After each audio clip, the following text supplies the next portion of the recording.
Self-discipline is self-love. If you want to be happy, you have to love yourself, which means you have to discipline your behavior. The road to sustained happiness is through disciplining your behavior.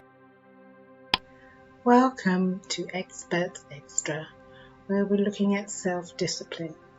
If you haven't had a chance to check out the full episode, then please do that because there's plenty more information. But for now, let's just get on with it. Winners don't need motivation. Winners need discipline. Discipline's about getting it done because it needs to get done, not because I feel like it, not because I'm motivated for it. Essentially, self-discipline is the assertion of willpower over basic desires. Being a disciplined person means doing things right when you are supposed to do them. It means to keep the promises you make and to be committed to being true to yourself. So, I've broken this video into 7 parts. In the description and a pinned comment, you will find timestamps for each part. The first part is why self-discipline is important, and this is just a brief introduction. The second part is how to develop self-discipline, and tip number 1, remove temptations. The third part is tip number 2, don't wait for the right mood. The fourth part is tip number 3, set achievable goals. The fifth part is tip number 4, think long-term. The sixth part is tip number 5, progressively build a productive routine. And the final part is the 21-90 rule. This well-known rule states that it takes about 21 days to form a habit, 66 days to ingrain a habit, and 90 days to form a lifestyle. This means that if you commit to doing something daily for 21 days straight, it will most likely start to become a habit. However, if you keep at it for 66 days, it will absolutely become a habit. And if you keep doing the same thing for 90 days, it will become a lifestyle and part of your routine. You might recognize that you're not self-disciplined. Fortunately for you, this is a skill. It means that you can learn and master it, even if you're starting from zero. So, why is self-discipline important? No matter what your goals are, you most certainly have to work in order to achieve them. And if you don't have any discipline, you most probably won't put in any work, and you'll just procrastinate. Being able to delay gratification and short-term temptations is crucial if you want to be a successful person. For example, why do you think that having a personal trainer is much more effective for losing weight instead of working out by yourself? Well, yeah, they might help you with some techniques you were doing wrong and teach you new ones, but the most important aspect is motivation and accountability. Being self-disciplined means that you will show up, do the work, and do it as you promised you would. It also means to have good habits, and it's important for behavior change interventions because habitual behaviors are elicited automatically and are therefore likely to be maintained. And these are habits of people who do live a very long life and are also quite healthy. So we're going to take a look at them and see if you can break them down and implement them into your own life so that you can be healthier and hopefully live longer. Habit number 1 is that these people move around for at least 30 minutes a day. Habit number 2 is that they have a favorite sport. Habit number 3 is that they educate themselves about the food that they put in their body.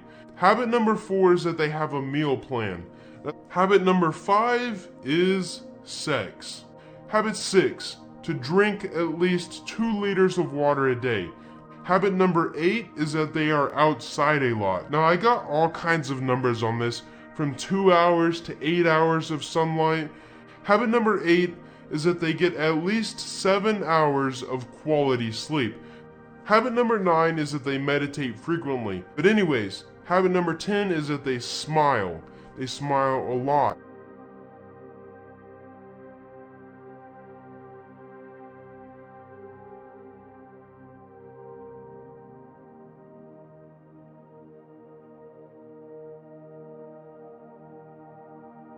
You have to kind of build these self-control muscles, these habits, if you will, make it part of your lifestyle so that it's automatic. It's not a big effort for you anymore. There's small things we can do, and we can build it up into larger accomplishments later. Some of the small things are, there's a study that shows that just managing your posture, keeping your back straight for 2 weeks, just stopping swearing for 2 weeks, those people are able to manage more stressful tasks later. They're able to do more tasks that involve physical discomfort after that 2-week period. So in a way, they've kind of started exercising self-control in one dimension, but it's leading into this other realm as well. And so you can start small, start with small things, make them a habit, and then build up to bigger things. There's also something called temptation bundling. And so we can pair a want activity with a should activity. No one really wants to do a should activity all the time. But another study, they had people listen to a really juicy audio novel. And some people can only listen at the gym while they work out. Other people, they say, take it. You can take it home, listen whenever you want.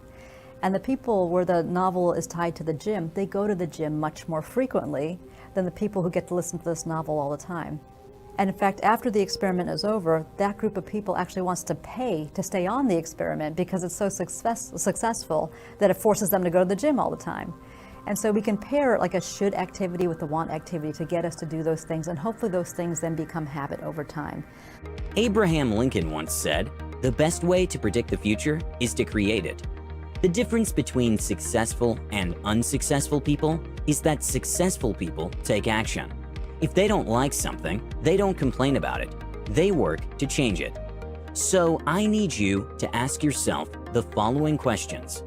What are you doing to improve your life right now? Based on your current daily actions, what does your future look like 3, 5, and 10 years from now? As soon as you print this in your mind, you understand that everything you do today will have a massive influence on the person you'll become tomorrow. And this is the best way to motivate yourself to do what you're supposed to do, even if you quote-unquote don't feel like it. You think, if you look at people that change the world, they're not doing it because they're motivated. They're doing it because they made a commitment to do it and they disciplined to see it through. Discipline is far more important than motivation, which is why you got to be careful the decisions you make, because once you make the decision, you have to see that decision through. Like my mentor says, first we make the decisions, then the decisions make us. So you got to be very careful the decisions you make. Be very careful the commitments you make. Motivation, I'm telling you now, is completely overrated. It's important, don't get me wrong. We meet according to motivation, we feel good, rah-rah, but that'll fade. You need a stronger will and a deeper commitment to see things through. Well, that's it for another episode of Experts Extra. Hope you've enjoyed it and you found the information useful. Don't forget to check out the information in the eye if you want to see the full videos or the links below. And I'm going to run along, get some rest, and I will see you in 5 days. Take care of yourselves. Stay happy, stay healthy, stay strong. Bye.